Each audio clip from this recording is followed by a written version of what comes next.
안녕하세요. 자, 저희 기출문제 한번 풀어보도록 하겠습니다. 2017년 지방직이죠. 9급 지방직 조리막 문제 한번 1번부터 풀어보도록 하겠습니다. 자, 먼저 1번 보시면 저희 지금 보기를 먼저 보시면 학명이 나왔네요. 그렇죠? 중요 수목들의 어떤 학명들은 좀 더 외워주셔야 된다고 제가 수업 때도 말씀을 드렸습니다. 자, 한번 읽어보도록 할게요. 1번. 자연 상태에서 종자가 발화하는데 가장 오랜 시간이 소요되는 수종은 그랬죠. 그래서 1번 그 보기 보실게요. 울무스 다비디아나 뭐죠? 바로 느릅나무였어요. 울무스 다비디아나. 2번에 카르피누스 코르다타. 자, 이게 이제 생소한 학명이 나왔네요. 그렇죠? 요게 바로 이제 까치박달이라고 합니다. 좀 이따 설명을 드리겠습니다. 자, 3번에 카멜리아 자포니카. 이거는 많이 들었던 것, 그쵸? 동백나무, 이런 것들은 다 외워야 되는 수종이었습니다. 4번에 피누스 리기다니까 뭐겠어요? 리기다 소나무겠죠? 그래서 저희가 1번, 3번, 4번은 좀 당연히 알고 계셔야 되는 학명들이었죠. 근데 2번에 카르피누스 코르다타라는 조금은 생소한 학명이 나왔습니다. 이게 뭐냐면 바로 이제 까치박달나무예요. 박달나무 종류인데 까치가 산다 하여서 예전에 이름이 까치박달로 붙여진 나무입니다. 그래서 자작나무과이면서 소견과입니다. 그 종자가 소견과에 들어갑니다. 우리 자작나무 자체도 굉장히 씨가 굉장히 단단하고 작고 껍질이 굉장히 두껍고 하지만 씨가 굉장히 작습니다. 그래서 이런 것을 소견과라고 부른다고 했었습니다. 그래서 어떻게 생겼냐면 여기 한번 보시면 이 열매가 지금 이게 열매예요. 아직 가을까지 가지 않은 그 여름에서 좀 늦여름으로 가고 있는 그 열매입니다. 그래서 열매에 비닐잎 같은 게 이렇게 층층이 겹겹이 쌓여 있죠. 겹겹이 쌓여 있고 요 안쪽으로 이제 작은 굉장히 자작나무와 같이 굉장히 작은 단단한 종자가 들어있습니다. 그래서 소견과라고 하고 보통 이런 소견과의 종자를 가지고 있는 것은 아무래도 그 발화하는데 시간이 좀 오래 걸립니다. 다른 것들에 비해서. 그래서 보시면 뭐 그 느릅나무나 동백나무, 리기다 같은 경우는 한 2주 정도 우리가 이제 뭐 인위적으로 뭐 파종을 하던 아니면 땅에 떨어져서 자연적으로 발화를 하던 간에 한 2주 정도가 걸리는데 반해서 이런 소견과 종류 이 까치박달 같은 경우는 좀 오랜 시간에 한 달 정도 이상이 걸리기도 하고 하죠. 그래서 그렇다라는 거 정리를 해 두시면 되겠습니다. 그래서 1번의 답은 2번 하시면 되시겠습니다.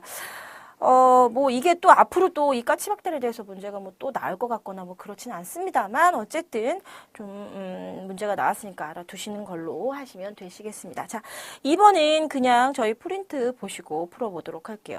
비교적 유전력이 높은 인목의 형질에 해당하지 않은 것은 했습니다. 수목의 유전력에 대한 이야기예요. 1번 수간의 직립성, 2번 수간제의 비중, 3번 직경생장, 4번 개엽시기에서 우리 3번의 직경생장 같은 경우는 우리가 수목의 인분의 밀도 조절을 어떻게 해주느냐에 따라서 그렇죠? 간벌이나 이런 것들을 어떻게 해주느냐에 따라서 직경이 굵기가 많이 틀려지죠. 또한 뭐 그 밀도 조절이 가장 이제 큰 어떤 좌지우지되는 그 인자가 되겠고 그 외에 예를 들어서 토양이 좀 더 비옥하다던가 그쵸?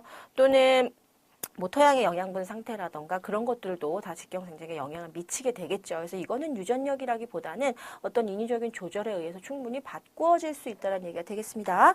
그래서 답은 2번에 3번이 되겠다라는 것이죠. 자, 3번은 같이 또 보시면서 보도록 할게요. 우량 품종을 육성하기 위한 수용목의 선발 기준이 아닌 것은 했습니다. 그래서 자, 3번 같은 경우는 제가 그전에도 수용목의 지정 기준은 다 알아두어야 된다고 했습니다. 그래서 침엽수 인공님이 있었고 또 침엽수 천연님, 자연님이 있었고 이것도 마찬가지로 화렵수에 대해서 화렵수 인공님, 화렵수 천연님에 대한 이야기가 있었죠. 수용목 지정 기준에서. 근데 저는 이제 그 중에서도 인공님에 대한 것 인공님, 침엽수 인공님, 화렵수 인공님에 대한 수용목 지정 기준은 꼭 좀 알아두셔야 된다고 말씀을 드렸었죠. 그래서 침엽수부터 보시면 이러이러한 내용들이었습니다. 위쪽에 보시면 뭐 몇 번 이상, 몇 년 이상, 수령 등등 이런 것들이 나오고요.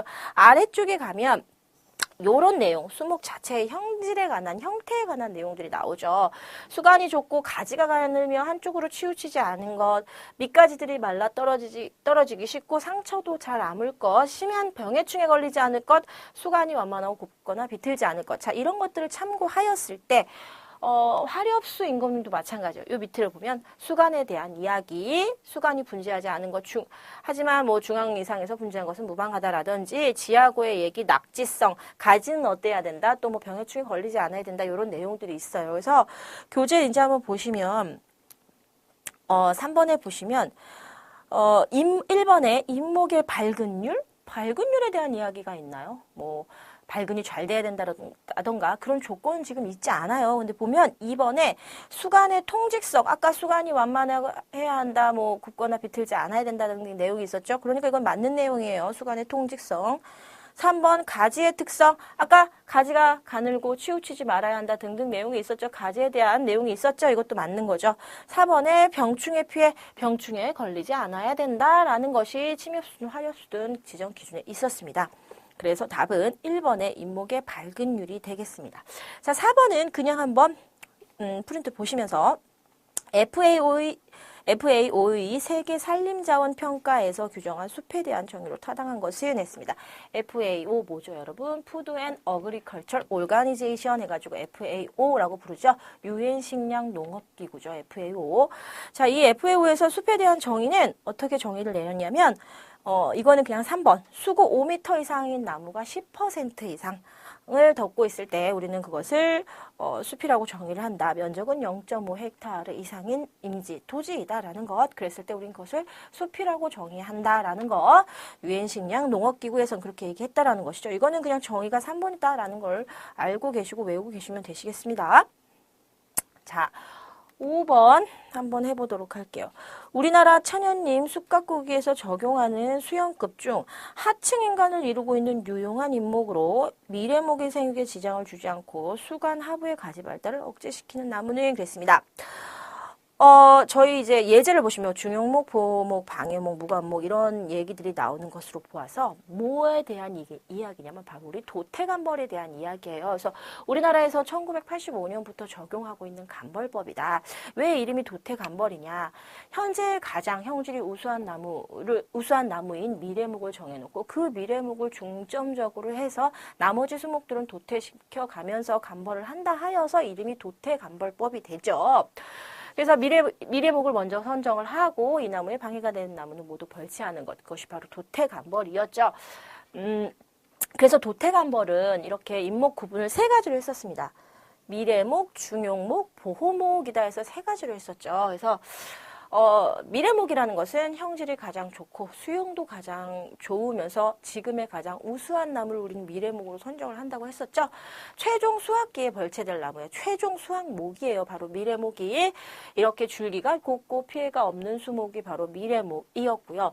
중용목이라는 것은 어쨌든 미래목으로 선정은 되지 못했지만 형질도 줄기가 곱거나 흠도 없으면서 이 미래목에도 어떠한 지장을 주지 않을 만큼의 거리를 가지고 있어요. 그러면 얘를 우선은 두는 거죠. 이럴 때는 베지 않고 두었다가 차후에 또 이제 수목들이 성장하면 감벌 대상이 되거나 또는 나중에 미래목이 어떠한 사유로 뭐 벌채되거나 아니면 죽게 되거나 하면 그때 미래목의 대체목으로 쓰여질 수 있다라는 것. 그것이 바로 뭐였다? 그래서 이름도 중용목이다라고 말씀을 드렸습니다.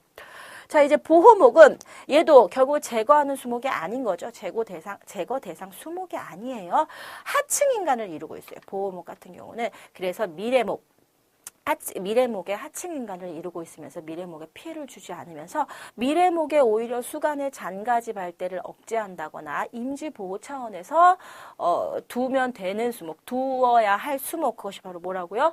보호목이다라고 했었습니다. 그래서 그 도태감벌의 이 임목 구분 3가지는 내용을 잘 아셔야 했죠. 그래서 보호목 같은 경우는 유용목이다 했습니다. 제거 대상목이 아니었죠. 그래서 요 3가지는 꼭 알고 계셔야 했었고 도태감벌의 정의다 이런 것들도 잘 정리를 좀 하셔야겠습니다.